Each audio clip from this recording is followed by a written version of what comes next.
بسم اللہ الرحمن الرحیم۔ اللہ تعالیٰ کے فضل و کرم سے آج یہ تیسری نشست ہے اور دنیا کے مختلف ممالک سے اور خالد زہیر صاحب نے، طارق صاحب نے جو سوالات بھیجے ہیں یہ ان کے جوابات ہیں۔ ان میں ایک سوال جو لندن سے اور ایک چائنا سے بھی آیا ہے، وہ حضرات جب اسے سنیں تو خود ہی سمجھیں کہ ان کے سوال کا جواب۔ قضا کا لفظ استعمال فرمایا ہے اور اس پہ اگرچہ پہلے بھی بحث ہو چکی ہے اور جمعہ کی نماز کے بعد جو سوال و جواب تھے اس میں کچھ تشریح کی تھی۔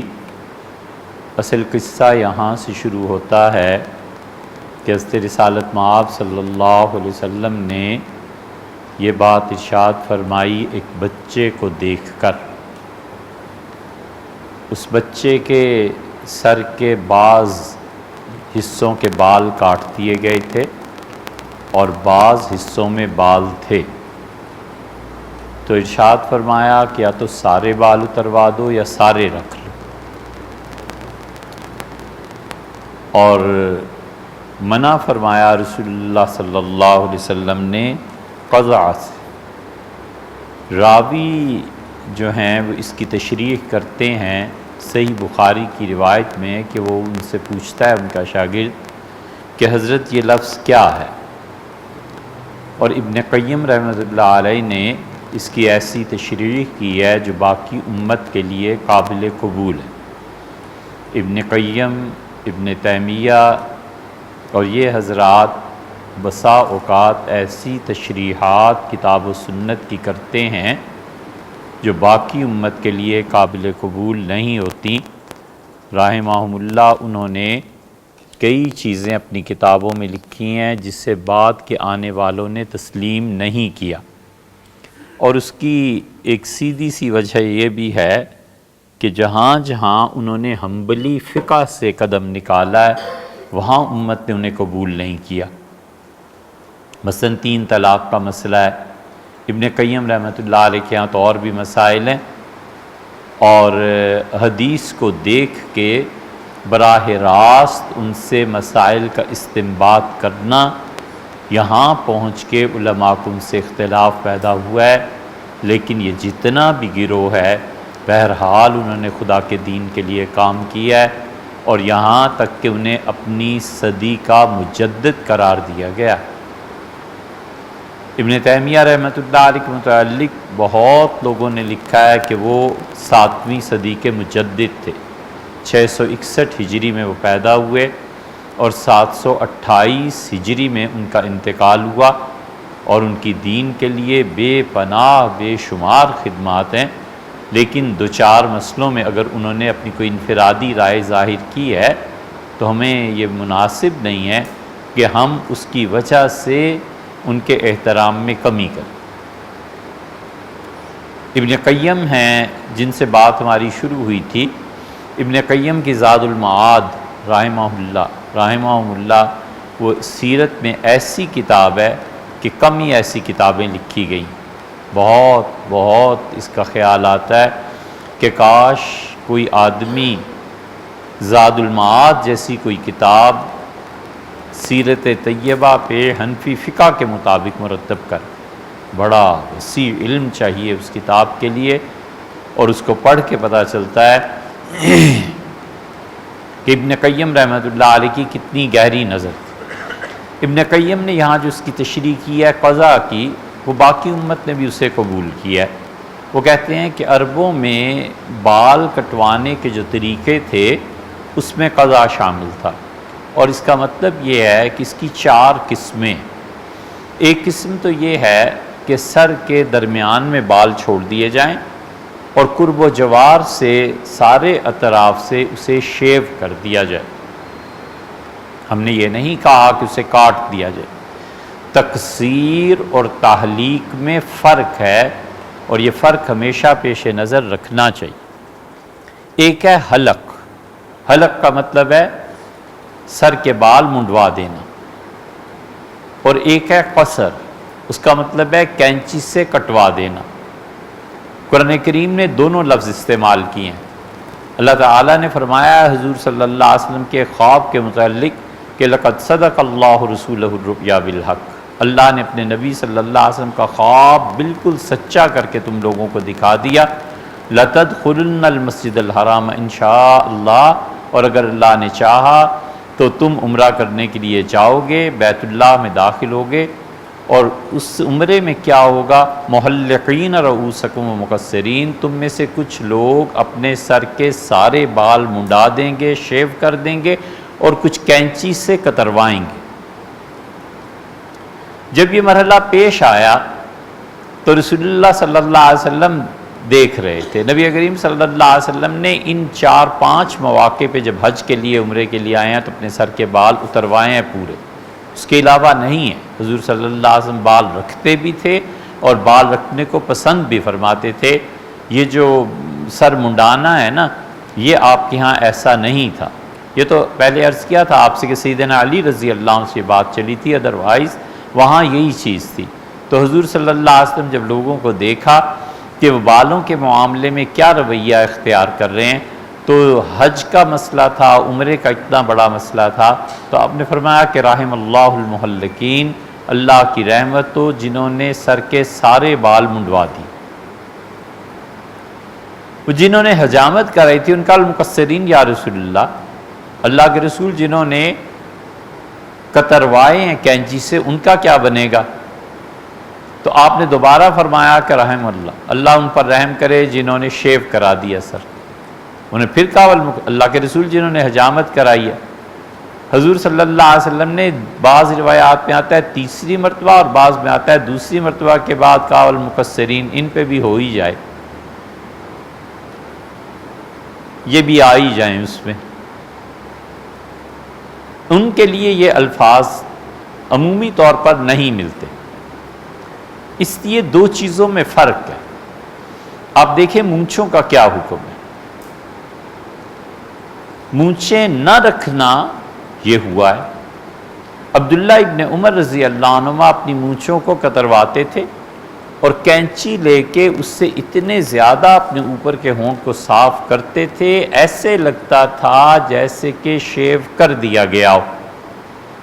یہاں فقہا نے فرق کیا، انہوں نے کہا کہ مونچھوں کو بلیڈ سے، ریزر سے صاف کرنا مکروہ ہے، یہ کوئی اچھی بات نہیں ہے۔ وہ کہتے ہیں کینچی سے صاف کرے۔ تو حلق اور قصر میں شریعت نے فرق کیا ہے، بالوں کے کٹوانے میں اور منڈوانے میں۔ قضا میں کیا ہے؟ یہاں پر آدمی سر کے بال درمیان میں رکھ لے، اس کی پہلی قسم، اور شیو کرا دے، اس کو منع فرمایا گویا رسول اللہ صلی اللہ علیہ وسلم نے، یہ پہلی قسم۔ دوسری اس کے بالکل برعکس ہے کہ وہ درمیان میں شیو کر دے اور چاروں طرف کو بال رکھے۔ تیسری قسم قضا کی وہ یہ ہے کہ اپنے سامنے سے بال منڈوا دے اور پیچھے بال رکھ لے، عرب کرتے تھے ایسے۔ اور چوتھی صورت یہ ہے کہ وہ آدمی جگہ جگہ سے اپنے بالوں کو شیو کر دے، سر کے اس حصے کر لیے، پھر اس حصے سے کر لیے، پھر اس حصے سے کر لیے، گویا ایک تماشا عجوبہ بن گیا۔ حج کے موقع پہ یہ چیزیں دیکھنے میں آتی ہیں۔ کئی ایک جاہل لوگ جو جنگلوں دیہاتوں میں رہتے ہوں گے، وہ جب آتے ہیں تو آپ انہیں دیکھیں حج میں ایسے ہی کرتے ہیں وہ۔ اب فقہا نے مثلا لکھا ہے کہ 1/4 بال کٹوائے حج اور عمرے میں، اگر اس نے حلق نہیں کرانا سر کا تو 1/4 بال سر کے کٹائے۔ ہوتے ہوتے عمرے اس نے متعدد کیے کرتا، حتیٰ کہ جب اس کے بال اتنے رہ جائیں جتنی کی ایک انگلی کی پور ہوتی ہے تو اب اس کے لیے کوئی راستہ باقی نہیں ہے سوائے اس کے کیا وہ سر کو شیو کرا دے۔ جہاں انہوں نے لکھا ہے 1/4 بال، 1/4 کا مطلب یہ ہے کہ مجموعی اعتبار سے جتنے بال ہیں یہ سب کے سب 1/4 کٹ جائیں، 1/4۔ اب حج میں یہ تماشا کبھی دیکھیے گا کہ ہم نے کئی پٹھانوں کو دیکھا کہ وہ سر پہ باقاعدہ لائنیں لگواتے ہیں، درمیان سے شیو کر لیا، ادھر سے تو چوکا ایک بن گیا نا، پھر پہلا عمرہ کیا تو اس کو منڈا دیا، پھر دوسرا کیا تو اس کو کر دیا، پھر تیسرا اور چوتھا۔ وہ فقہا کی اس عبارت کا یہ مطلب سمجھے ہیں، حالانکہ یہ چیز جائز ہی نہیں ہے۔ بہت بری بات، بہت بری بات۔ حضور صلی اللہ علیہ وسلم نے ایسی چیزوں کو سخت ناپسند فرمایا۔ تو یہ 4 صورتیں، سر کے آگے سے بال منڈا دینا اور پیچھے رکھ لینا، اور سر کے درمیان سے اور ختم کر دینا اور جھالریں گویا ہو گئیں، اور بالکل اس کی تیسری برعکس ہو گیا، اور چوتھے جگہ جگہ سے بال منڈوانا۔ یہ 4 صورتیں شریعت نے جائز قرار دی تھی۔ شریعت ان 4 صورتوں سے منع کرتی ہے۔ اب رہ گیا جو آپ نے لندن سے سوال میں دریافت فرمایا ہے، اور ایک چیز ہے قصر، بالوں کا کٹوانا۔ بالوں کا جو کٹوانا ہے، اب 3 یا 4 طریقے ہیں اس کے۔ ایک تو یہ کہ آدمی سیدھے سادہ سر منڈوا دے، وہ تو کوئی بحث ہی نہیں ہے۔ ایک یہ ہے کہ وہ آگے سے لے کے پیچھے تک سارے بال برابر کے کٹوائے، اس پہ بھی کوئی حرج نہیں۔ امداد الفتاویٰ میں حضرت تھانوی نور اللہ مرکزہ نے اس پہ بحث کی ہے۔ سارے بال رکھ لے تو بھی کوئی حرج نہیں ہے، کہ اس نے جو بال بڑے ہوئے تھے مثلا کانوں پہ آ رہے تھے یا ادھر ادھر، اس سے کٹوا دیے، یہ بھی ٹھیک ہے۔ رہ گئی اس کی چوتھی صورت کہ درمیان میں اس نے بال رکھے، جیسے آرمی کی کٹ ہوتی ہے، اور ادھر ادھر سے اس نے شیو نہیں کرایا بلکہ کینچی سے بال کٹا کر چھوٹے کر لیے، تو اسے جائز ہونا چاہیے، اس لیے کہ اس نے قصر کیا ہے، حلق نہیں کیا۔ اور حنفیہ کے ہاں ایک قول یہ بھی ہے کہ 3 انگلیوں کا فاصلہ اگر پڑ جائے، یعنی سر کے بال 3 انگل کے برابر زیادہ ہوں اور ادھر سے وہ کٹا لے، تو یہاں تک بھی اجازت دیتے ہیں۔ اگرچہ شامی نے اس قول کو نقل کیا ہے، تو 3 انگلیوں کا تو فرق پڑتا بھی نہیں ہے، وہ تو فرق اس سے بھی تھوڑا ہوتا ہے، تو اس لیے اسے جائز ہونا چاہیے۔ یہ اس کی تفصیلات ہیں۔ احناف نے اپنی عام طور پہ کتابوں میں اس سے اتنی زیادہ بحث نہیں کی، یہ مختلف جگہ کی جزیات ہیں جو ہم نے آپ کے سامنے رکھی ہیں، تو اس سے ہمیں تو معلوم ہوتا ہے کہ یہ کوئی منع نہیں ہے، یہ قضا کی صورت وہ بنتی نہیں ہے جس سے رسول اللہ صلی اللہ علیہ وسلم نے منع فرمایا تھا۔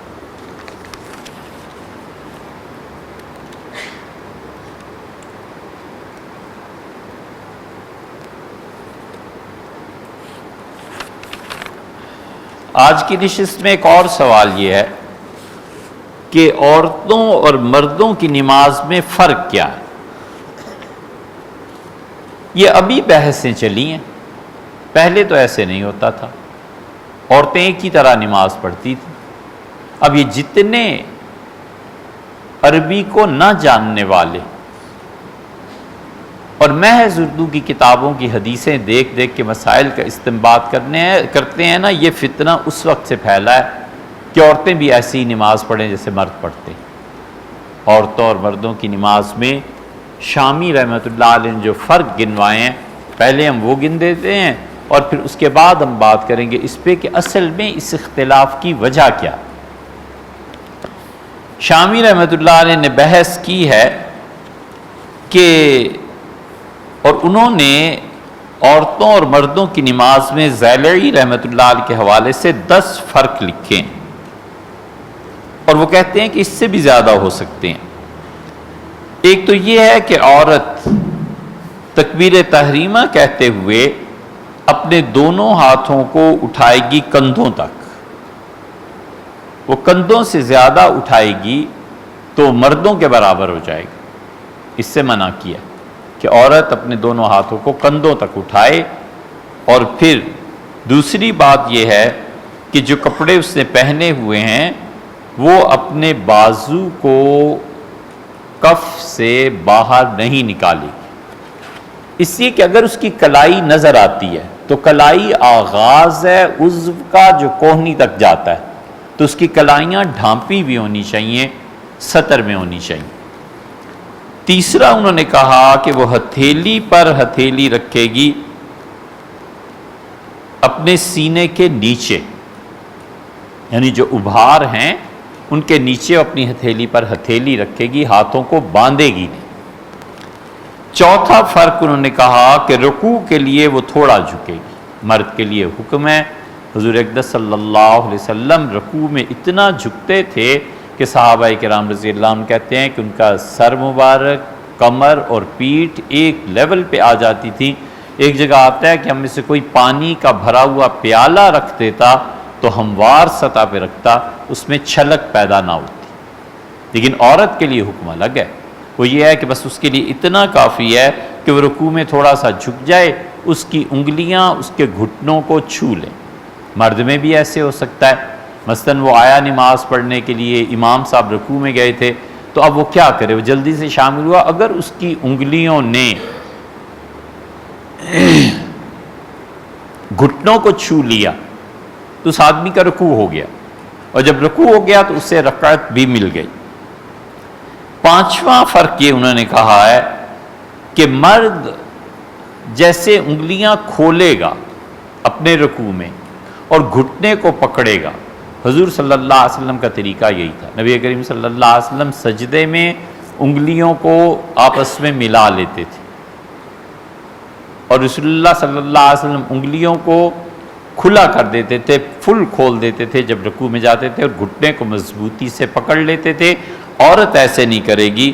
پانچویں فرق میں انہوں نے بیان کیا کہ عورت اپنی انگلیاں بند رکھے گی اور بس وہ رکوع تک پہنچے۔ نماز میں ترمذی کی روایت میں آیا ہے، یہاں ایک اور بات بھی عرض کرتے چلیں کہ حضور صلی اللہ علیہ وسلم جب تکبیر تحریمہ کہتے تھے تو نشر اصابع، اپنی انگلیوں کو کھول دیتے تھے۔ ہم نے ایک صاحب کو دیکھا کئی مرتبہ نماز پڑھتے ہوئے ایسے کرتے تھے،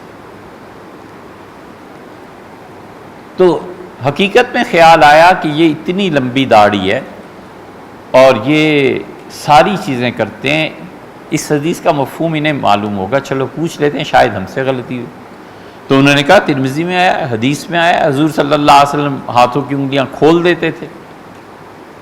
ہم نے کہا حضرت یہ امت میں کس نے اختیار کیا ہے؟ کہنے کہ کسی نے کیا یا نہیں کیا، میں اہل حدیث پہ عمل کرتا ہوں۔ ہم نے عرض کیا کہ حضور صلی اللہ علیہ وسلم انگلیاں کھول دیتے تھے، اس کا مطلب یہ ہے کہ ایسے نہیں ہاتھ کرتے تھے کہ انگلیاں بند ہو جائیں، ایسے نہیں کرتے تھے، ایسے مٹھیوں کی طرح نہیں کرتے تھے۔ کھولنے کا مطلب یہ تھا کہ قبلہ رخ ہوتے تھے دونوں ہاتھ، اور انگلیاں جیسے جتنی انسان کی کھلی ہوتی ہیں بس اتنی ہی کافی ہیں، ایسے نہیں کرتے تھے۔ پھر سوچتے رہے، پھر کہنے لگے کون کہتا ہے؟ میں نے کہا جی جو بھی کہے، یہ جو آپ کرتے ہیں یہ کون کہتا ہے؟ کہنے لگے حدیث سے میں یہی سمجھا۔ میں نے کہا میں بھی یہی سمجھاؤں، یہ تمہاری سمجھ کا کیا ہے اعتبار ہے؟ میں نے کہا باغے تو جھگڑا ہی پھر شروع ہو جائے گا۔ جی تو چاہتا تھا کہ پوچھوں حضرت آپ کی سمجھ کا کیا اعتبار ہے، لیکن یہ براہ راست حدیثوں کو دیکھ کے نا پھر اتنی ہی سمجھ آتی۔ فقہا نے اس حدیث پہ بحث کی ہے کہ حضور صلی اللہ علیہ وسلم اپنی انگلیوں کو کھلا رکھتے تھے۔ کھلا رکھنے کا مطلب ہی یہی ہے کہ مٹھیاں نہیں ہوتی تھیں۔ اب بھی بعض لوگ آپ دیکھیں نا ایسے کرتے ہیں، ایسے اللہ اکبر کرتے ہیں، انگلیاں آدھی آدھی ٹیڑھی ہوئی ہوتی ہیں۔ یہ انہوں نے کہا عورت اپنی انگلیوں کو کھول کے گھٹنوں کو نہیں پکڑے گی۔ اسی طرح وہ اپنی انگلیوں میں اور اپنے دونوں ہاتھوں کو اپنے گھٹنوں پہ رکھے گی۔ ساتواں انہوں نے فرق بیان کیا ہے، اور انہوں نے کہا کہ اپنے گھٹنوں کو وہ موڑے گی بھی نہیں۔ مردوں کو بعض اوقات گھٹنے موڑنے پڑتے ہیں قد کی وجہ سے اور وجوہات سے، عورت بس صرف رکوع کرے سیدھا سادہ اور اپنی انگلیوں کو اپنے گھٹنوں پہ لے جا کر رکھ دے۔ کتنے ہو گئے؟ 7۔ 8واں فرق انہوں نے بیان کیا کہ رکوع اور سجدے دونوں میں وہ اپنے جسم کے ساتھ بازوؤں کو ملائے گی۔ حضور صلی اللہ علیہ وسلم کا مردوں میں طریقہ یہ تھا کہ وہ جب گھٹنوں پہ ہاتھ رکھتے تھے تو اپنی دونوں کوہنیوں کو رسول اللہ صلی اللہ علیہ وسلم اپنے پہلوؤں سے الگ کرتے۔ ساری نماز میں آپ کو اس بات کا بڑا اہتمام تھا کہ بازو جسم کے ساتھ اگر متصل رہیں گے تو پسینہ آئے گا۔ اتنی لمبی رکعتیں پڑھنا، 5 5 8 8 پارے ایک رکعت میں پڑھنا، اگر وہ جسم کے ساتھ ملیں گے تو پسینہ آئے گا، پسینے سے بو پیدا ہوگی، اور رسول اللہ صلی اللہ علیہ وسلم ہمیشہ اس سے دور رہتے تھے، حتیٰ کہ منع فرماتے تھے کہ مسجد میں آؤ تو کچا پیاز کھا کے نہ آنا۔ آپ نے فرمایا کہ دیکھو اس سے فرشتوں کو تکلیف ہوتی ہے، اسی لیے ایک حدیث میں آتا ہے حضور اقدس صلی اللہ علیہ وسلم نے فرمایا سب سے زیادہ فرشتوں کو تکلیف اس وقت پہنچتی ہے جب تم میں سے کوئی آدمی نماز میں اس کے دانتوں میں جو غذا پھنسی ہوئی ہے اسے اپنی زبان کے ذریعے نکالتا ہے تو اس میں ظاہر ہے کہ سڑان پیدا ہو جاتی ہے، بو پیدا ہو جاتی ہے۔ اور آپ نے کہا تم جانتے نہیں کہ جب تم خدا کا کلام پڑھتے ہو تو فرشتے تمہارے ہونٹوں پہ اپنے ہونٹ رکھ دیتے ہیں اور یہ ان کی غذا ہے، وہ کلمات کے ذریعے ان کو طاقت ملتی ہے، اللہ کے ذکر کو وہ اپنے فرشتے جس جسم کے اس نور میں جب شامل ہوتا ہے اللہ کا ذکر تو اس کو قوت اپنی محسوس کرتے ہیں۔ اسی لیے رسول اللہ صلی اللہ علیہ وسلم سے پوچھا گیا کہ قیامت کے قریب سیدنا مسیح علیہ السلام قیامت پہ جب آپ نے حالات بیان کیے ایسے ہو جائے گا، بھوک پڑ جائے گی، ایک قلعے میں بند ہو جائے، تو عرض کیا گیا کہ اللہ کے رسول پھر لوگ کھائیں گے کیا؟ تو رسول اللہ صلی اللہ علیہ وسلم نے فرمایا تمہیں اس دن غذا میں وہ چیز کام دے گی جو اللہ کے فرشتوں کی غذا ہے۔ بڑے حیران ہوئے لوگ، ان کا اللہ کے رسول کیا؟ آپ نے فرمایا سبحان اللہ و بحمدہ سبحان اللہ العظیم، اللہ کے فرشتے اسے پڑھتے ہیں اور انہیں ان کے نور میں مراد یہ تھی کہ قوت آتی ہے، اور آپ نے فرمایا تم اس دن پڑھو گے تو ان کلمات کے ذریعے تمہارا جسم باقی رہے گا، یعنی روح باقی رہے گی، زندگی باقی رہے گی، مراد ساری حدیث سے یہ۔ تو اس لیے عورت اس کے لیے یہ حکم نہیں ہے، اسی لیے رسول اللہ صلی اللہ علیہ وسلم جب سجدہ کرتے تھے تو اتنا دور اپنی کونیوں کو پہلو سے رکھتے تھے کہ ایک صحابی رضی اللہ عنہ کہتے ہیں میں نے غور کیا تو رسول اللہ صلی اللہ علیہ وسلم نے اتنے پھیلا کے ہاتھ رکھے کہ ایک بکری کا چھوٹا بچہ ان کے درمیان سے گزر جاتا، دونوں ہاتھوں کے ادھر کے اور ادھر کے درمیان بیٹھتے تھے قعدے میں۔ اس وقت بھی رسول اللہ صلی اللہ علیہ وسلم کونیاں اپنے جسم سے الگ لگتے تھے تاکہ یہ جوڑ کونی سے لے کے مونڈھے تک کا، دوش تک کا یہ جو جوڑ ہے یہ زیادہ جسم سے نہ ملا رہے اور ہوا اس کو کراس کرتی رہے اور پسینہ پیدا نہ ہو تاکہ اس سے بو نہ آئے۔ یہ تھی حکمت رسول اللہ صلی اللہ علیہ وسلم کے ہاں، اور بھی چیزیں ہوں گی لیکن ایک ان میں سے یہ بھی تھی۔ پھر انہوں نے نواں فرق بیان کیا، انہوں نے کہا کہ عورت مردوں کی طرح نہیں بیٹھے گی، وہ نہیں، اس کا مطلب یہ کہ وہ جب سجدہ کرے گی تو ترتیب سے چل رہے ہیں نا، رکوع کے بعد سجدہ آ گیا تو انہوں نے فرمایا، تحریر فرمایا کہ سجدے میں عورت اپنے بازوؤں کو کھڑا نہیں کرے گی، اپنے جسم کے ساتھ ملا کر رکھے گی، اور اس کے بعد جب بیٹھے گی تو بیٹھنے کا انداز یہ ہے کہ اپنے دونوں پاؤں کو ایک طرف نکال کے بیٹھے گی۔ یہ وہ طریقہ ہے جو شافعی حضرات کے یہاں مردوں کے لیے بھی یہی ہے، عورتوں کے لیے بھی یہی ہے، اور ہمارے یہاں عبداللہ ابن مسعود رضی اللہ عنہ کی روایت زیادہ کارآمد ہے۔ ابن مسعود رضی اللہ عنہ نے کہا کہ رسول اللہ صلی اللہ علیہ وسلم تشہد میں بیٹھتے تھے تو انہوں نے تشہد رسول اللہ صلی اللہ علیہ وسلم کا بیان کیا، اور انہوں نے کہا کہ وہ ایک پاؤں بچھاتے تھے، دوسرے پاؤں کو کھڑا کرتے تھے، اس کی انگلیاں پوری طرح مراد یہ کہ قبلے کی طرف ہوتی تھیں، اور رسول اللہ صلی اللہ علیہ وسلم یہ جو 2 رکعتوں کے بعد کا قعدہ ہے، 4 رکعتیں ظہر عصر وغیرہ وغیرہ، انہوں نے کہا اس طرح دوسرے قعدے سے جلدی اٹھ کھڑے ہوتے تھے جیسے رسول اللہ صلی اللہ علیہ وسلم تپتی ریت پہ بیٹھ کے۔ اس لیے جو درمیان میں ہوتا ہے نا قعدہ، حضور صلی اللہ علیہ وسلم کا طریقہ یہی تھا کہ وہ جلدی اٹھ جاتے تھے۔ اس کے لیے سیدنا علی رضی اللہ عنہ کی روایت غالباً ایسے آئی ہے۔ اچھا، 10واں فرق یہ ہو گیا۔ 11واں فرق انہوں نے بیان کیا کہ امام جب بھول جائے تو یہ اس کے لیے سبحان اللہ اور الحمدللہ، سبحان اللہ یا اللہ اکبر یہ الفاظ نہیں کہے گی، بلکہ وہ اپنے ہاتھ پہ ایسے ہاتھ مارے گی۔ یہ تالی نہیں ہے نا، یہ ایسے ہے تاکہ اس تک آواز پہنچے۔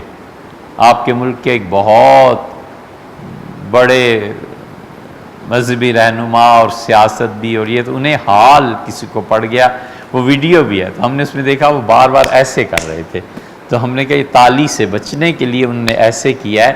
یہ اصل میں وہ وہاں یہ چیز ہے. اگر ان کے علم میں ہو، بہرحال علم تو ان کا ہے، تو یہ چیز ہے کہ عورت آواز نہیں دے گی. پھر فرق انہوں نے بیان کیا کہ عورت امامت نہیں کرائے گی. مردوں کی امامت میں عورتوں کا کوئی حصہ نہیں، عورت کسی صورت امام نہیں بنے. رسول اللہ صلی اللہ علیہ وسلم نے بعض چیزیں حالات کے مطابق کر دی ہیں. انسانی زندگی میں یہ اصول ہے کہ کبھی کبھی جواب بالکل صحیح نہیں ہوا کرتا، انسان وقت کو دیکھ کر جو مناسب سمجھتا ہے کہہ دیتا ہے، اس کو ڈیل کرتا ہے. بچہ کہتا ہے کہ آپ نے بازار جانا ہے، تو کہتا ہے بیٹے آپ تو یہ کام کریں نا، میں نے جانا ہے یا نہیں جانا پھر بتائیں گے. ابھی صحیح جواب نہیں ہے، کہنا چاہیے کہ جانا ہے یا نہیں جانا، لیکن اس وقت کا تقاضا یہ ہے کہ اگر اسے بازار کا کہا نا تو اس 10 فرمائشیں یاد آ جائیں گی. باپ کہتا ہے اس موضوع کو چھوڑو، اس کو کرو. کئی مرتبہ ایسے ہوتا ہے. حضور اقدس صلی اللہ علیہ وسلم نے حدیث میں ایسی چیزیں آئی ہیں، یہ نہیں سمجھتے نا لوگ اس اصول کو. اب اللہ تعالیٰ کے لیے یہ جائز ہے کہ ہم یہ کہیں کہ خدا مکان میں ہے، جگہ ہے، یہ عقیدہ رکھنا جائز؟ یہ جن گمراہوں کا عقیدہ تھا نا کہ اللہ تعالیٰ عرش پہ بیٹھا ہوا ہے، تو پھر اگلی نسل نے پوچھا کہ عرش بڑا ہے یا اللہ بڑا ہے؟ معاذ اللہ، استغفر اللہ. تو جواب دیا گیا کہ 4 انگل عرش بڑا ہے اور اللہ اس سے چھوٹا ہے. انہوں نے کہا اچھا بیٹھا ہے تو کس طرح بیٹھا ہے؟ پھر انہوں نے ہی پوچھا کہ اگر خدا عرش پہ نہیں بیٹھا تو پھر کہاں ہے؟ ایک صاحب ہم سے پوچھنے لگے کہ اللہ تعالیٰ اگر عرش پہ نہیں ہے تو کہاں ہے؟ تو ہم نے ان سے پوچھا کہ عرش جو ہے یہ مخلوق ہے، بنائی گئی ہے، یا خالق ہے؟ کہنے لگے مخلوق ہے. میں نے کہا ظاہر ہے کہ اگر آپ اسے خالق مانتے ہیں تو شرک کا ارتکاب کرتے ہیں. تو ہم نے کہا یہ عرش مخلوق ہوئی نا، زمین و آسمان مخلوق ہوئے نا. انہوں نے کہا بالکل ٹھیک ہے. ہم نے کہا جب یہ نہیں تھے اور عرش بھی اللہ نے پیدا نہیں کیا تھا نا، تو اس وقت اللہ کہاں تھا؟ انہوں نے کہا کہیں تو ہوگا. میں نے کہا بس جہاں اس وقت تھا نا وہاں اب بھی ہے، وہیں. اس کو فقہا نے لکھا ہے الان کما کان، اللہ اب بھی وہیں ہیں جہاں پہلے تھا اس مخلوق کی تخلیق سے پہلے. تو اس لیے اللہ کے لیے زمان اور مکان کا ماننا یہ کفر ہے. اللہ کے لیے مکان کا مان لے کہ خدا محدود ہے آسمان میں، کفر نہیں ہے. تو اور کیا ہے؟ لمٹس ہیں نا آسمان کی، کوئی نہ کوئی 10 گز 5 انچ 4 فٹ، کوئی نہ کوئی لمٹس ہیں. زمان کی بھی تو لمٹس ہیں نا، 1000 سال 10,000 سال 1 کروڑ سال، اور 1 کروڑ سال بعد دنیا فنا ہو جائے گی. تو ان چیزوں کی لمٹس ہیں. اللہ زمان و مکان سے ماورا، یہ عقیدہ ہے. اب ایک صحابی رضی اللہ عنہ کوئی بات ہو گئی، انہوں نے کہا اللہ کے رسول میں نے نظر مانی تھی کہ میں ایک مسلمان باندی کو آزاد کروں، تو اس سے آپ پوچھ لیجئے یہ مسلمان ہے یا نہیں. تو باندی گونگی تھی. رسول اللہ صلی اللہ علیہ وسلم نے اس سے کہا کہ اللہ کے متعلق تمہارا کیا خیال ہے؟ اشارہ کیا نا. اللہ کے لیے کیوں اشارہ اوپر کیا جاتا ہے؟ بہتر تو یہ ہے کہ آدمی نہ کرے، لیکن کیوں کیا جاتا ہے؟ اس لیے کہ جتنی بھی سمتیں اور اطراف سائیڈز آپ بناتے ہیں، سب سے اچھی سائیڈ اوپر کی سمجھی جاتی ہے، نیچے دائیں بائیں آگے پیچھے، پھر ان سے بھی جو مزید سائیڈز بنتی ہیں سب سے بہتر سائیڈ اوپر کی سمجھی جاتی ہے. اس لیے اللہ تعالیٰ کے لیے کبھی کوئی آدمی اشارہ کرتا ہے، کبھی کوئی کہتا ہے اوپر والا جانتا ہے. اب ہر آدمی کو علم کلام اور فتوے کے شکنجے میں تھوڑی کس دینا ہے کہ تم نے اوپر کا کہا تو اوپر ایک سمت ہے اور سمت محدود ہے، اور اللہ کو تم نے محدود قرار دیا لہٰذا تم کا خارج از اسلام ہو گئے. یہ اتنی لمبی بحثیں یہاں تھوڑا ہی ہوتی. اس لیے جو محتاط علماء اور فقہا ہوتے ہیں، جنہوں نے عقیدہ پڑھا ہوا ہوتا ہے، وہ کبھی بھی اشارہ نہیں کرتے، بچتے ہیں اس سے کہ علم گہرا ہوتا ہے.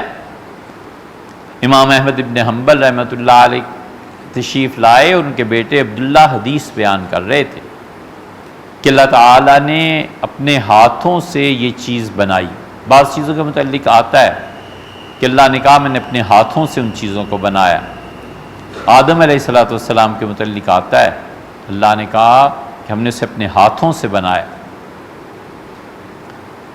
خیر یہ تو علم کلام کی بحث. انہوں نے اللہ تعالیٰ کے ہاتھوں کے لیے اشارہ کر دیا. امام احمد بن حنبل رحمۃ اللہ علیہ بڑے ناراض ہوئے اور بیٹے عبداللہ کو بلا کے ڈانٹا بھی خوب, اور انہوں نے کہا ایسا بدتمیز ہے کہ اللہ کے اعضاء کا ذکر کرتے ہوئے اشارے کرتے ہو ہاتھوں سے, یہ کیا کیا تم نے؟ اس لیے لوگوں کا جتنا علم اوپر, اسی کے اوپر کی سمت سب سے زیادہ تو رسول اللہ صلی اللہ علیہ وسلم اس کا اوپر والا. میں کون ہوں؟ اس نے کہا اللہ نے آپ کو بھیجا ہے. اشارہ کیا رسول اللہ صلی اللہ علیہ وسلم جاؤ آزاد کر. اب اس میں اللہ اوپر ہے یہ بحث کی جا سکتی تھی, لیکن رسول اللہ صلی اللہ علیہ وسلم نے اجمال کی بات کی کہ بس ٹھیک, اس بیچاری کو اتنا ہی پتا ہے, جنگل کی گاؤں کی رہنے والی, اسے کیا اتنی خبر ہے. حضور اقدس صلی اللہ علیہ وسلم نے بہت سی چیزیں حدیث میں آئی ہیں وقتی طور پر فرما دیا اچھا ایسے کر. حج میں بھی ایسے ہی ہوا ہے. کسی نے آ کے عرض کیا کہ اللہ کے رسول اب حج میں دیکھیں نا ترتیب ہے, ترتیب کیا ہے؟ ہاں سب سے پہلے رمی ہے, اس کے بعد نہر ہے, پھر حلق ہے, سر کے بال منڈوانا, اور پھر طواف زیارت. رن حت فقہا اسے یہ لکھتے ہیں, رے سے مراد رمی, نون سے مراد نہر قربانی, ہے سے مراد حلق, اور تو سے مراد طواف. یہ جو چاروں چیزیں ترتیب میں ہمارے حنفی فقہا اس پہ زور دیتے ہیں. یہ اب چلو حدیث میں, حدیث میں آتا ہے ما من شیء قدم و اخر, کوئی چیز ایسی نہیں تھی جو رسول اللہ صلی اللہ علیہ وسلم سے آخری حج میں آ کے کسی نے کہی ہو کہ اللہ کے رسول میں نے بال پہلے کٹوا دیے اور رمی بعد میں کی, اور میں نے فرض کر لو طواف پہلے کر لیا اور بال بعد میں کٹوائے. ما من شیء, حضور صلی اللہ علیہ وسلم کے پاس جو بھی آیا قدمہ و اخرہ, جس نے جو بات کہی الا وقال فلا حرج, آپ نے کہا کوئی حرج نہیں, ہو گیا حج, تمہارا بھی ہو گیا, اس کا بھی ہو گیا, اس کا بھی ہو گیا. وجہ اس کی یہ ہے کہ رسول اللہ صلی اللہ علیہ وسلم کے ساتھ یہ پہلا تو موقع تھا لوگوں کا حج کرنے کا, اور ٹوٹے پڑے تھے لوگ, 100,000 سے زیادہ آدمی اس حج میں تھا. حضور صلی اللہ علیہ وسلم کس کس کو فتویٰ دیتے کہ تمہارا حج بھی نہیں ہوا, تمہارا بھی نہیں ہوا, تمہارا بھی نہیں ہوا, اور مناسک حج کی تعلیم ہی کہاں ہوئی تھی.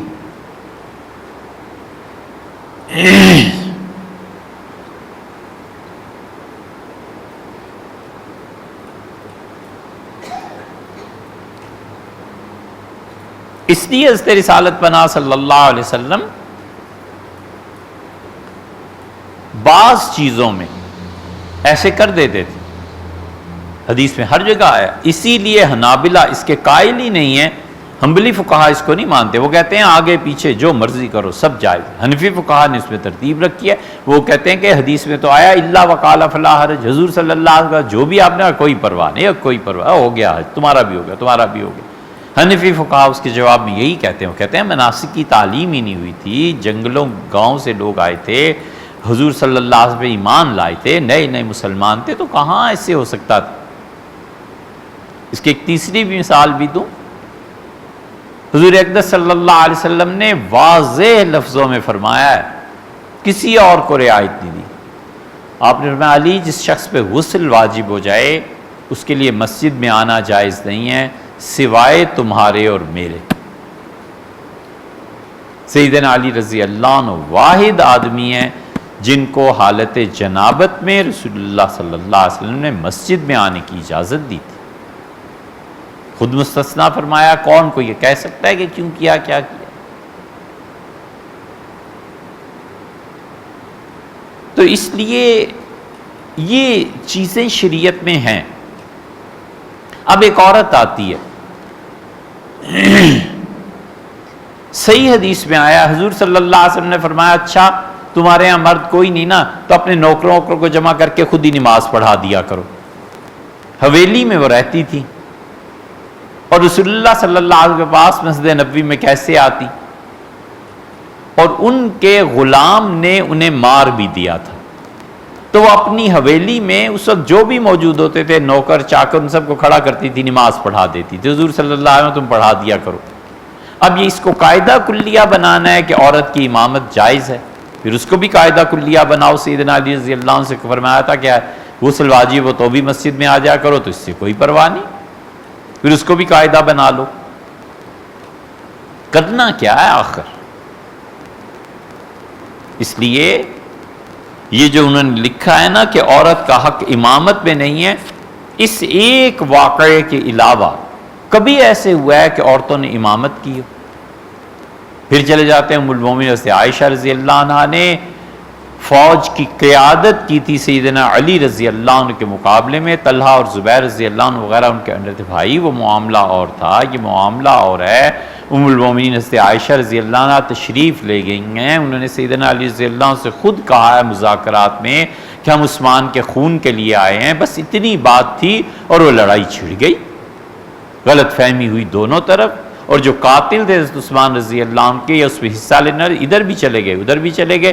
سیدنا علی رضی اللہ عنہ نے زبیر کو اٹھایا اور فرمایا زبیر میرے ساتھ چلو اور میرے لشکر میں آ کے دیکھو تم ایک تماشا۔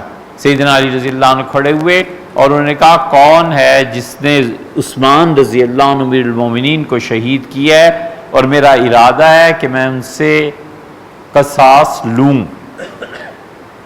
10,000 سے زیادہ تلواریں نکلی، انہوں نے کہا ہم نے کیا قتل عثمان۔ کیا کریں؟ فساد اس پیمانے پہ پھیل گیا۔ انہوں نے کہا زبیر یہ ہے صورتحال، تم لوگ کہتے ہو کہ امیر المومنین عثمان رضی اللہ عنہ کے قتل کا بدلہ لیا جائے، میں کس کس سے بدلہ لوں؟ یہاں تو یہ صورتحال بنی ہوئی۔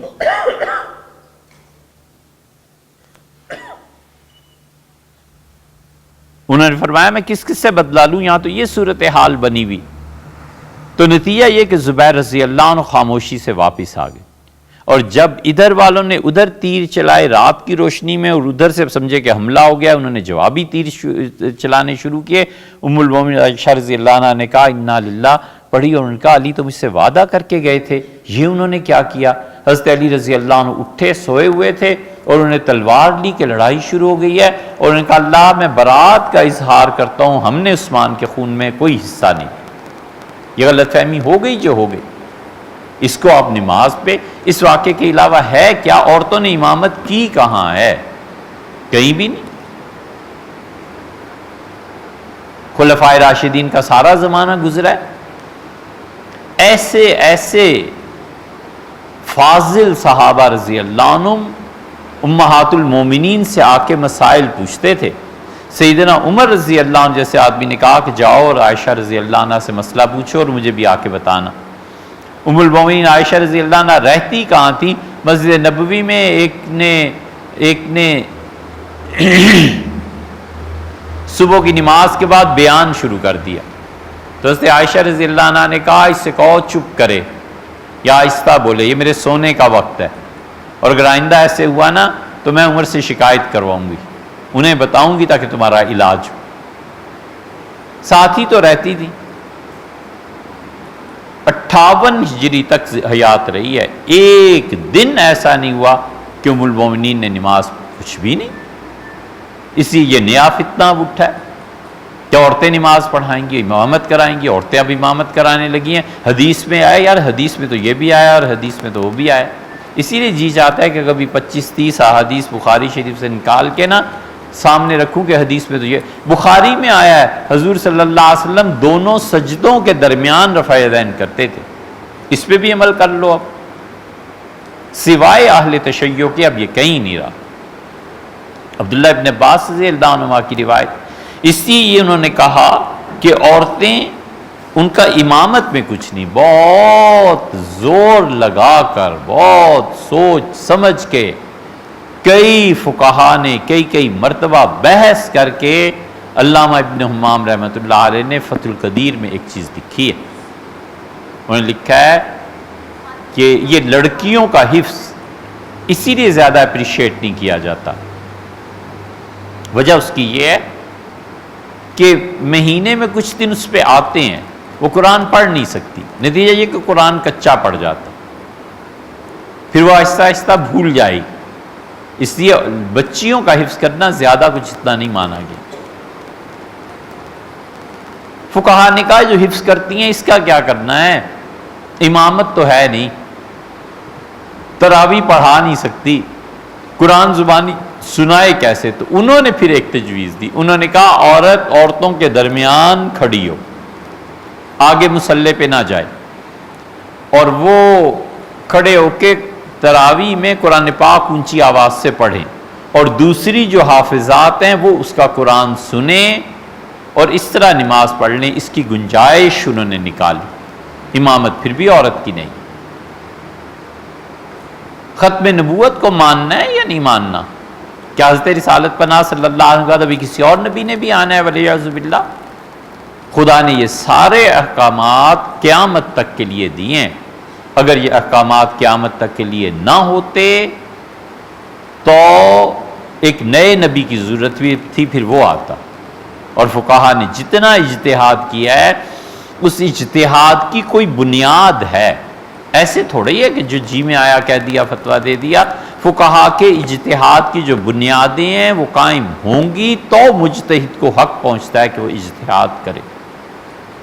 ہر چیز حدیث سے ثابت، حدیث سے یہ بھی ثابت کر لینا کل کو کہ بھینس حلال ہے. یہ بھینس کس قاعدے سے حلال ہے بھیا؟ کوئی طریقہ ہوگا نا. حضور صلی اللہ علیہ وسلم کے زمانے میں تو بھینس نہیں تھی. یہ گرم پانی سے وضو جائز ہے؟ حضور صلی اللہ علیہ وسلم تو گرم پانی سے کبھی وضو نہیں کیا. یہ تو سیدنا عمر رضی اللہ عنہ کے یہاں کے روایت ملتی ہے کہ امیر المومنین نے پانی گرم کروایا اور وضو کیا. چین سے ایک برتن آیا تھا اور وہ برتن آگ پہ رکھنے سے بھی نہیں ٹوٹتا تھا. چائنا کی چیزیں آتی تھیں اس زمانے میں بھی. تو سیدنا عمر رضی اللہ عنہ نے اس پہ پانی گرم کرا کے وضو کیا. پھر گرم پانی سے بھی کل کو وضو نہ کرو کہ حضور صلی اللہ علیہ وسلم تو نہیں کیا تھا. بھینس کو بھی حرام قرار دے دینا. آخر کسی بنیاد پہ تو بھینس حلال ہوئی ہوگی نا، جائز. وہ جو بنیاد ہے نہ وہ کتاب ہے نہ سنت ہے، وہ کچھ اور ہے. مجتہد ایسے مسائل کو اس طرح سے حل کرتا ہے. اس لیے یہ کہتے ہیں کہ اس کے لیے امامت نہیں ہے عورت کے لیے. اگلا ایک فرق بیان کیا ہے کہ وہ تکبیرات تشریق نہیں کہے گی. تکبیرات تشریق کا مطلب یہ ہوا، ایک تو تکبیرات ہیں جو 5 دن مردوں کو پڑھنی ہوتی ہیں، 9 ذی الحج سے لے کے 13 ذی الحج کی اثر تک نا. عورتیں ان تکبیرات کو پڑھیں گی. عورت ہے، مرد ہے، مسافر ہے، مقیم ہے، سب برابر ہیں. یعنی مطلب یہ ہے کہ اگر وہ عید کی نماز کے لیے جائیں گی تو جاتے ہوئے عید کی نماز میں حضور صلی اللہ علیہ وسلم چھوٹی عید پہ، میٹھی عید پہ آہستہ آواز سے تکبیرات کہتے تھے، اور جو بڑی عید جسے عید الاضحیٰ آپ کہتے ہیں اس میں رسول اللہ صلی اللہ علیہ وسلم اونچی آواز سے تکبیرات کہتے تھے. تو عورتیں اگر جائیں گی تو اپنی آواز بلند نہیں کریں گی اور مرد اپنی آواز بلند کریں گے. یہ فرق. اگلا فرق لکھا ہے کہ انہوں نے کہا عورت کے لیے یہ درست نہیں ہے کہ فجر کی نماز پڑھنے کے لیے اس کا انتظار کرے کہ صبح ہو جائے، روشنی پھیل جائے. مرد انتظار کرے گا. اس لیے مردوں کو صبح فجر کی نماز بس 20-25 منٹ پہلے پڑھنی چاہیے. ہمارے ہاں یہی ہے. یہ جو ہے نا کہ کسی کی نماز نہ ہو تو وہ پھر غسل کر کے دوبارہ نماز پڑھ لے، اتنا وقفہ ہونا چاہیے. لکھا ہے عام طور پہ کتابوں میں. ہمیں تو آج تک کوئی نہیں ملا کہ جو اتنا غافل ہو جائے کہ غسل فرض اور فجر کی نماز آ کے پڑھ لے. ایک موہوم چیز ہے. اس لیے فجر کی نماز بس 20-25 منٹ پہلے پڑھے. حضور صلی اللہ علیہ وسلم فَإِنَّهُ أَعْظَمُ لِلْأَجْرِ، اس میں لوگوں زیادہ ثواب ہے. جتنا فجر کو آگے کر کے تاخیر کر کے پڑھو گے اس میں زیادہ ثواب ہے. ایک تو سونے کا موقع بھی مل جاتا ہے، وقت ہوتا ہے. دوسرے آدمی تاخیر سے اٹھتا ہے، نیند پوری ہو جاتی ہے، تو پھر دن سے ہی کام وہ جو ہے شروع کر دیتے. بہرحال جو بھی اس کی حکمت ہو، عورت کے لیے یہ حکم نہیں ہے. وہ تو جو ہی صبح صادق ہوئی اپنی نماز پڑھے اور بس ختم ہو گئی. اس کے لیے یہ حکم نہیں. عورت جہری نماز میں قرات جہر سے نہیں کرے گی، اس لیے کہ اگر وہ ایسے کرے گی تو نماز ٹوٹ جائے گی۔ اس کی لمبی بحث ہے، اس میں نہیں پڑھتے، لیکن جب امامت ہی نہیں کرے گی تو جہر کیا؟ اور اس کا یہ بھی مطلب ہے دوسرا کہ جب مغرب عشاء اور فجر 3 نمازیں پڑھے گی تو مرد اگر اکیلا نماز پڑھے، جماعت رہ گی اکیلا نماز پڑھے، تو اس کے لیے مستحب ہے کہ جہر سے پڑھے، اتنی تو آواز ہو جو اپنے کان سن۔ مغرب ہوئی، مسجد میں آیا، گھر تھا کوئی کام، تو مرد کے لیے یہ ہے کہ اتنی آواز سے پڑھے، اس کو زیادہ ثواب ہے۔ عورت کی نماز اگر ایسے ہو گئی تو عورت جیسے حقیقت میں نماز پڑھتی ہے وہ ایسے ہی نماز پڑھے گی، اگرچہ اسے تاخیر ہو گئی اور وہ فرض کیجئے جماعت سے نماز پڑھنا چاہتی تھی، جماعت اس کی نہیں ہوئی، تو وہ آہستہ آواز سے نماز پڑھے گی۔ عورت کی آواز ستر ہے یا نہیں، عورت کی آواز چھپی ہوئی ہے یا نہیں، اس پہ فقہا کی بحث ہے، لیکن سچی بات حقیقت میں یہی ہے کہ عورت کی آواز کا پردہ نہیں، کیونکہ قرآن یہ کہتا ہے حضور صلی اللہ علیہ وسلم کی بیویوں کو کہ یہ آپ کے گھر کوئی مانگنے آئے کوئی چیز، فلا تخضعن بالقول، تو اس سے ایسی بات ایسے بات نہ کرنا کہ تمہاری آواز میں لوچ پیدا ہو، نرمی ہو، فَيَطْمَعَ الَّذِي فِي قَلْبِهِ مَرَضٌ، وگرنہ یہ جو آنے والے مرد ہیں نا تمہارے گھروں میں، یہ کوئی غلط امید تم سے لگا بیٹھے گا۔ اللہ تعالیٰ نے یہ نہیں کہا کہ بات نہ کرنا، اگر عورت کی آواز پردہ ہوتی نا تو اللہ منع کر دیتا کہ بات ہی نہ کرو۔ اللہ تعالیٰ نے یہ فرمایا ہے کہ بات کرو، وَقُلْنَ قَوْلًا مَّعْرُوفًا، ڈھنگ کی بات، مناسب بات، صاف بات۔ اس لیے عورتیں جو فون سنتی ہیں اگر وہ صحیح بات کرتی ہیں تو اس میں کوئی حرج نہیں ہے، عورت کی آواز حقیقت میں قول کے مطابق اس کا پردہ نہیں۔ یہ ساری تفصیل جو شامی رحمۃ اللہ علیہ نے لکھی ہے یہ کہاں سے آئی ہے؟ پھر بحث چھیڑ دیتے ہیں کہ حدیث میں تو نہیں آیا، حدیث میں تو نہیں، یہ نہیں آیا، حدیث صرف بخاری میں ہی آئی ہے اور کہیں نہیں آئی، حدیث صرف مسلم اور ترمذی میں ہی آئی ہے اور کہیں نہیں آئی۔ یہ حدیث کی کتاب ہے مصنف ابن ابی شیبہ۔ حدیث کی کیا ایک ہی قسم ہے؟ ہوش کرو، حضور صلی اللہ علیہ وسلم نے بس جو کچھ کہا اور کیا اور سکوت، یہی حدیث ہے۔ صحابی رضی اللہ عنہ کہتا ہے نا، اگر تابعی کہے کہ رسول اللہ صلی اللہ علیہ وسلم نے یہ کیا اور تابعی ہو صحیح آدمی، اس کی روایت حدیث نہیں ہے، نہ کرے، یہ ظلم نہ کرے۔ تابعی جب کہتا ہے کہ رسول اللہ صلی اللہ علیہ وسلم نے یہ کیا تو لا محالہ اس نے کسی صحابی کو دیکھا ہے، سنا ہے، حضرت سے تعلیم دی ہے۔ صحابی کون ہے ہمیں نہیں پتا بھی، وہ تابعی ہے، اس کی شخصیت پہ بحث کرو، وہ جھوٹا ہے نہیں مانتے، وہ سچا ہے اس کی بات مانی جائے گی۔ آپ تشہد میں کیا پڑھتے ہیں؟ وَأَشْهَدُ أَنَّ مُحَمَّدًا عَبْدُهُ وَرَسُولُهُ وَأَشْهَدُ أَن لَا إِلَٰهَ إِلَّا اللَّهُ، اس کے بعد جو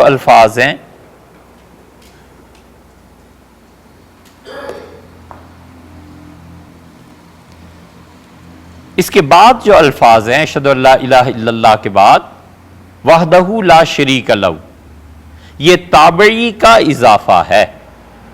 ہم سب مانتے ہیں تابعی کے اضافے کو، ہم کہتے ہیں حدیث میں تو نہیں آیا کہ حضور صلی اللہ علیہ وسلم نے وحدہ لا شریک لہ کے الفاظ کہے ہوں، لیکن ہم اس لیے پڑھتے ہیں کہ ایک تابعی سکا آدمی ہے جس نے روایت کیا رسول اللہ صلی اللہ علیہ وسلم سے۔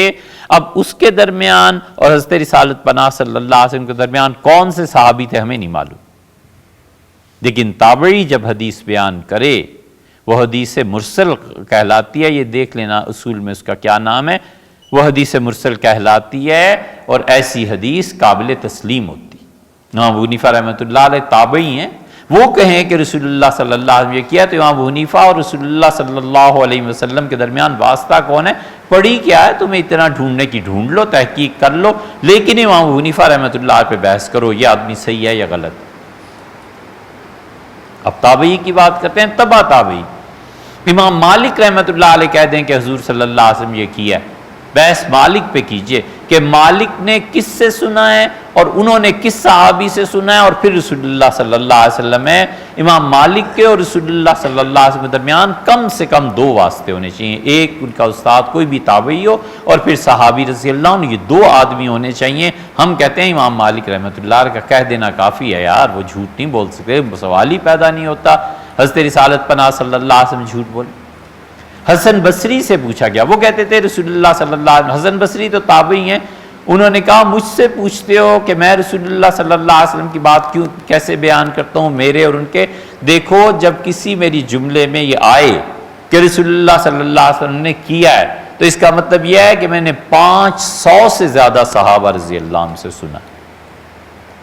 گر میں کس کس کا نام لوں؟ اور جہاں تھوڑے ہوتے ہیں پھر میں کسی کا نام لے دیتا ہوں۔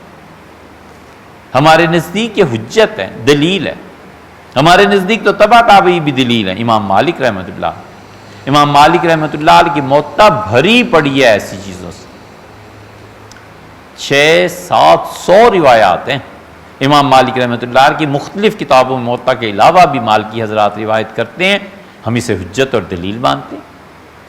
ایک صحابی رضی اللہ عنہ کہتا ہے ہم دلیل مانتے ہیں۔ اصل مسئلہ کیا ہے؟ مسئلہ میں آپ سے عرض کرتا ہوں، یہاں دیکھیں یہ مصنف ابن ابی شیبہ ہے، ابراہیم نخعی رحمۃ اللہ علیہ کی روایت ہے۔ انہوں نے کہا، ان سے پوچھا کہ عبداللہ ابن عباس رضی اللہ عنہ سے انہ سئل عن صلاۃ المرأۃ، ان سے پوچھا گیا کہ حضرت عورت نماز کیسے پڑھے گی؟ تو انہوں نے کہا تجتمع وتحتفظ، عورت سمٹ کے نماز پڑھے گی اور اپنے آپ کو جھکائے گی۔ یہ عبداللہ ابن عباس رضی اللہ عنہما ہیں۔ آپ کہہ دیں کہ عبداللہ ابن عباس رضی اللہ عنہما کو دین کی سمجھ نہیں تھی، یا پھر کہہ دیں کہ رسول اللہ صلی اللہ علیہ وسلم سے سند لاؤ، ہم کہتے ہیں ابن عباس کا کہہ دینا بس کافی ہے۔ صحابہ رضی اللہ عنہ پہ اعتماد اٹھانا ہے۔ یہ دوسری روایت ابراہیم نخعی رحمۃ اللہ علیہ کی ہے۔ ابراہیم نخعی رحمۃ اللہ علیہ کو معمولی آدمی تھے۔ ابراہیم نخعی اور ان کے بعد اسود اور علقمہ اور پھر عبداللہ ابن مسعود اور عمر اور علی اور پھر رسول اللہ صلی اللہ علیہ وسلم، یہ چین بنتی ہے۔ ابراہیم اتنے بڑے آدمی تھے، اتنے بڑے آدمی تھے کہ حنفی فقہ میں رکن رکین پورے ستون ہیں۔ نخعی کا کچھ کہہ دینا معمولی بات تھوڑا ہی تھی۔ یہ ہیں ان کے ماموں چچا اسود علقمہ، یہ سارے بڑے لوگ۔ کسی نے پوچھا کہ اسود اور علقمہ دونوں تھے، ان میں بڑا کون تھا؟ اس نے جواب دیا، اس نے کہا اسود بڑے تھے علقمہ سے۔ کہا کیوں؟ انہوں نے کہا اس لیے کہ اسود نے سیدنا علی رضی اللہ عنہ کے ساتھ اپنے مخالفین کے خلاف جم کے تلوار چلائی تھی، لڑے تھے، علقمہ نہیں لڑے تھے۔ ان کا اسود سیدنا علی رضی اللہ عنہ کے ساتھ چونکہ جہاد میں شریک ہوئے ہیں، وہ افضل تھے۔ سیدنا علی رضی اللہ عنہ کی معیت کوئی معمولی بات نہیں تھی۔ ابراہیم نخعی اتنے دور شہرت سے اور ان چیزوں سے نماز پڑھاتے تھے اپنی مسجد میں، اور ستون کے ساتھ بیٹھ جاتے تھے۔ اس زمانے میں ایک اصطلاح تھی کہ فلاں آدمی ستون کے ساتھ ٹیک لگاتا ہے، یعنی ستون کے ساتھ مسجد کے ٹیک لگانے کا مطلب یہ ہوتا تھا کہ لوگوں آؤ اور مجھ سے کتاب سنت کوئی چیز سیکھو۔ اور ابراہیم نخعی رحمۃ اللہ ٹیک لگا کے بیٹھتے تھے، اور جہاں 3 سے چوتھا آدمی ہوا اٹھ کے چل دیتے تھے، کوئی آ جائے چل دیتے تھے۔ کسی نے کہا حضرت اللہ نے اتنا علم دیا ہے تو آپ کیا کرتے ہیں؟ اتنے لوگ آنا چاہتے ہیں، سیکھنا چاہتے ہیں۔ انہوں نے کہا مجھے شہرت سے نفرت، میں نہیں چاہتا میں کسی سے ملوں یا میرے پاس کوئی آئے، بس میری طبیعت ہی ایسی ہے، میں ملنا نہیں چاہتا۔ جنازہ وفات کے وقت فرمایا کہ زیادہ لوگوں کو اطلاع نہ کرنا، بس جنازہ میرا پڑھ دینا۔ 7 یا 8 آدمی اس ہستی کے جنازے میں شریک ہوئے ابراہیم نخعی رحمۃ اللہ علیہ کے، لیکن آدمی اتنا بڑا ہے کہ بڑے بڑے لوگوں کی گردنیں اس کے سامنے جھک جاتی تھیں جب وہ فتویٰ دیتے تھے۔ ان سے پوچھا گیا ابراہیم سے کہ عورت نماز کیسے پڑھے گی؟ تو انہوں نے کہا اذا سجدت، عورت جب سجدہ کرے گی تو اسے چاہیے کہ اپنے پیٹ کو اپنی رانوں سے ملا دے، اور اسے چاہیے کہ دونوں اس کی رانیں جو ہیں اس پہ اپنے پیٹ کو رکھے.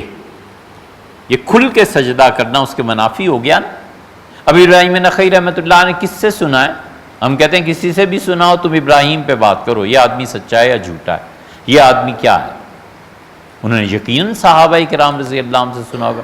یہ ان کے ماموں وغیرہ، ماموں تھے یا جو بھی رشتہ داری تھی ان کی، یہ اسود اور علقمہ کوئی معمولی آدمی تھے. یہ جاتے تھے مدینہ منورہ اور حضرت عمر رضی اللہ عنہ سے کہتے تھے کہ سناؤ فتویٰ کیا ہے، تمہارے ابن مسعود نے کیا فتویٰ دیا. عبداللہ ابن مسعود رضی اللہ عنہ کے شاگرد تھے. عبداللہ ابن مسعود رضی اللہ عنہ کے ساتھ عجیب ہی بات ہوئی. 5 ان کے شاگرد ہیں جن سے پوری فقہ حنفی دنیا میں پھیلی، اور 5 کے 5 معذور. ایک نابینا تھا، ایک لنگڑا تھا، ایک گونگا تھا. بہرحال جو بھی ہم نے ایک جگہ اس کو ریکارڈ کروایا ہے پورا.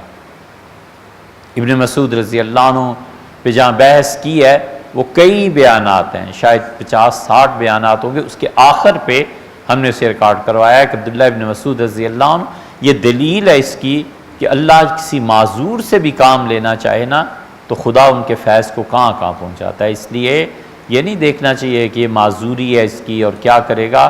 خدا کا فضل شامل حال ہو جائے تو پچھلوں کو اٹھا کر پہلی صف میں لے آتے. یہ ابراہیم نخعی ہیں، یہ مجاہد ہیں. مجاہد رحمۃ اللہ عنہ فرمایا کہ میں مکروہ سمجھتا ہوں آدمی کے لیے کہ وہ جھک کر اتنے سجدہ کرے ایسے کہ اس کا پیٹ اس کی رانوں کو چھونے لگے. اذا سجدہ، جب وہ سجدہ کرے، اور اسے چاہیے کہ ایسے نہ کرے جیسے عورتیں سجدہ کرتی ہیں. عورتیں اس کے برعکس سجدہ کرتی ہیں. مجاہد کون ہے؟ مجاہد تابعی ہے. مجاہد کہتے ہیں میں نے 20 مرتبہ قرآن پڑھا ہے تفسیر سمیت عبداللہ ابن عباس. اور مجاہد کو کسی نے اطلاع دی کہ مجاہد آپ نے عبداللہ ابن عباس رضی اللہ عنہ سے پڑھا ہے. اور ابن مسعود یہ کہتے ہیں منبر پر بیٹھ کے انہوں نے کہا کہ اللہ کی قسم دنیا میں وَلَقَدْ عَلِمَ الْمَحْفُوظُونَ، جو لوگ مجھے جانتے ہیں انہیں پتہ ہونا چاہیے، انہیں پتہ بھی ہے. وَلَقَدْ عَلِمَ الْمَحْفُوظُونَ، جنہوں نے مجھے رسول اللہ صلی اللہ علیہ وسلم کے ساتھ دیکھا ہے، ان کی صحبت میں دیکھا ہے. مراد یہ تھی ان کی.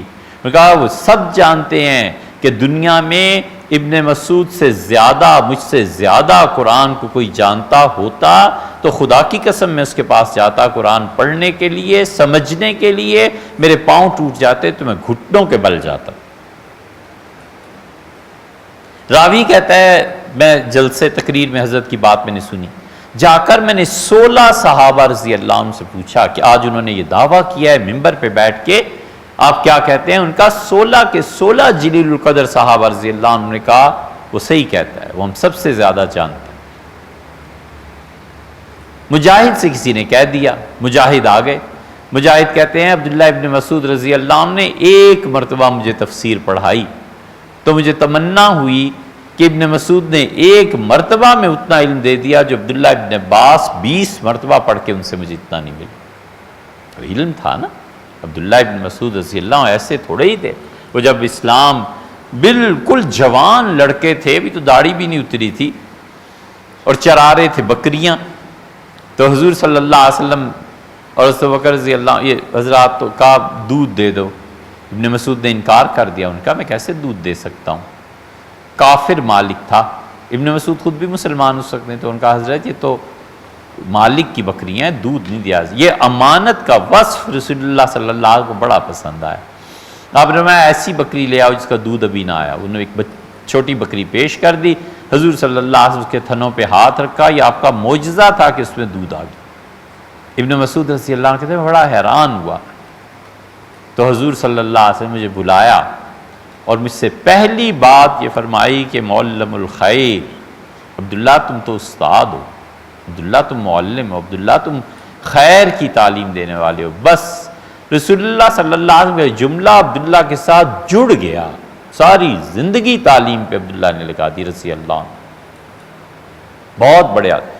یہ عبداللہ ابن مسعود رضی اللہ عنہ مجاہد کہتے ہیں میں ایک مرتبہ حضرت سے پڑھنے گیا، ایک مرتبہ پڑھا تو میں نے کہا کاش میں نے وہ جو 20 مرتبہ پڑھا ہے نا اس سے یہیں آ جاتا تو اچھا تھا۔ یہ مجاہد کہتے ہیں کہ عورت ایسے کرے گی۔ اصل مسئلہ کیا ہے؟ یہ کہنا کہ عورتوں کے لیے کوئی دلیل کوئی حدیث ہی نہیں ہے، یار بات کرو مجاہد کی کہ مجاہد سچے تھے یا جھوٹے تھے، بات کرو مجاہد کی روایت کی، ایسے ہی گمراہی کی باتیں۔ اصل کانٹے کی بات کیا ہے؟ اصل مسئلہ یہ ہے کہ ہمارا اصول کا اختلاف ہے۔ ہمارے اصول کا اختلاف یہ ہے کہ ہم صحابہ کرام رضی اللہ عنہم کو اور خلافت راشدہ کو اور تابعین کو اور تبع تابعین کو اگر ان کی روایت باقی روایات سے نہیں ٹکراتی تو حجت اور دلیل مانتے ہیں، اس سے مسئلے کو ثابت کرتے ہیں۔ اور اہل تشیع اور اہل حدیث وہ کہتے ہیں صحابی کچھ بھی کہے حضور صلی اللہ علیہ وسلم کے فعل کے اگر خلاف ہے ہم نہیں مانتے۔ وہ کہتے ہیں صحابی کا قول حجت نہیں، تابعی تو دور کی بات ہے نا، ہم صحابہ کرام رضی اللہ عنہ کی بات کو بھی نہیں مانیں گے۔ ہم کہتے ہیں حضور صلی اللہ علیہ وسلم سے اگر ان کی کوئی بات ٹکراتی ہے ہم صحابہ رضی اللہ عنہ کے مانیں گے، حضور صلی اللہ علیہ وسلم کی بات چھوڑ دیں۔ وجہ یہ ہے کہ صحابی پاس تھے، وہ انہیں ثواب کی ہرس نہیں تھی، وہ ثواب نہیں چاہتے تھے۔ انہوں نے جو رسول اللہ صلی اللہ علیہ وسلم کے فعل کو چھوڑا ہے نا تو کچھ سوچ سمجھ کے چھوڑا ہے، عین ممکن ہے اس لیے چھوڑ دیا ہو کہ یار یہ تو رسول اللہ صلی اللہ علیہ وسلم کی تخصیص ہے۔ ایک آدمی نے رسول اللہ صلی اللہ علیہ وسلم کے انتقال کے بعد حضرت عائشہ رضی اللہ عنہ کو نکاح کا پیغام بھجوانا چاہا تھا، کسی نے سمجھایا کہ حضور صلی اللہ علیہ وسلم کی خصوصیت ہے، شادی ان کی خصوصیت ہے، اسے نہیں کیا۔ آج بھی ایک چیز میں نے آپ سے عرض کیا تھا کہ حافظ ابن حجر نے کہا ہاں رسول اللہ صلی اللہ علیہ وسلم کی بیٹیوں پر سوکن نہیں لائی جا سکتی، اسی لیے تو رسول اللہ صلی اللہ علیہ وسلم سیدنا علی رضی اللہ عنہ کے اس رشتے پہ فرمایا کہ دیکھو اللہ نے جو چیز حلال کر دیا ہے میں حرام نہیں کرتا، جو حرام ہے میں حلال نہیں کرتا۔ علی اگر چاہتے ہیں کہ ابو جہل کی بیٹی سے شادی کریں، میری بیٹی کو چھوڑ دیں، میری بیٹی کو میرے پاس بھیج دیں۔ علی کو نہیں پتا جو چیز فاطمہ کو تنگ کرتی ہے وہ مجھے بھی تنگ کرتی ہے، انہیں نہیں پتا جو اسے پریشان کرتی ہے وہ مجھے بھی۔ یہ ساری باتیں کل گزر چکی۔ حضور صلی اللہ علیہ وسلم کی بیٹیوں پہ سوکن نہیں آ سکتی تھی۔ یہ جواب ہے ان تمام انگریز مستشرقین، ان لوگوں کا جو رسول اللہ صلی اللہ علیہ وسلم پہ اس معاملے میں بھی اعتراض کرتے ہیں، کہتے ہیں اپنی تو اتنی شادیاں کر لیں کچھ نہیں، اور اپنی بیٹی پہ معاذ اللہ استغفر اللہ نقل کفر نہ باشد، اپنی بیٹی پہ سوکن آنے لگی تو علی طلاق دے دیں۔ بھی آپ نے اب خود بھی تو اتنی کی ہے نا، علی کو کیوں اجازت نہیں تھی؟ یہ جواب ان کے لیے ہے کہ رسول اللہ صلی اللہ علیہ وسلم کی بیٹیوں کی خصوصیت، اس لیے ہم کہتے ہیں کہ صحابی نے رسول اللہ صلی اللہ علیہ وسلم کو دیکھا ہے، اس کے باوجود عمل نہیں کرتا۔ جب عمل نہیں کرتا تو کچھ تو سوچا ہوگا نا کہ کیوں رسول اللہ صلی اللہ علیہ وسلم کا فعل چھوڑ رہا ہے، یقیناً اسے کچھ نہ کچھ معلوم ہوگا۔ بس ہم اس پہ اعتماد کرتے ہیں، ہم کہتے ہیں اس حدیث صحیح ہے، ٹھیک ہے اسے چھوڑ دو اور صحابی رضی اللہ عنہ کی بات پہ عمل کرو، کیونکہ اگر ثواب اس حدیث پہ عمل کرنے میں زیادہ ہوتا تو وہ صحابی رضی اللہ عنہ خود ہی نہ عمل کر لیتے۔ یہ بنیاد، اس لیے جو فرمایا ہے کہ عورتوں اور مردوں کی نماز میں فرق ہے، یہ فرق اس اصول کے تحت ہے کہ شیعہ اور اہل حدیث یہ دونوں نہیں مانتے صحابہ کرام رضی اللہ عنہ کو۔ ہم کہتے ہیں صحابہ رضی اللہ عنہ تو بہت بڑے تھے، تابعی اور تبع تابعی بات کرو بھئی، ان کی بھی ہم مانتے ہیں۔ اگر آدمی سچا ہے نا کوئی حرج نہیں، اس سے دین میں وسعت پیدا ہوتی ہے، اس سے دین میں فتوے مختلف ہوتے ہیں۔ اللہ کا شکر ہے ہر ایک کو موقع ملتا ہے عمل کرنے کا۔ کل بھی انشاءاللہ سوال جواب کی بات کریں۔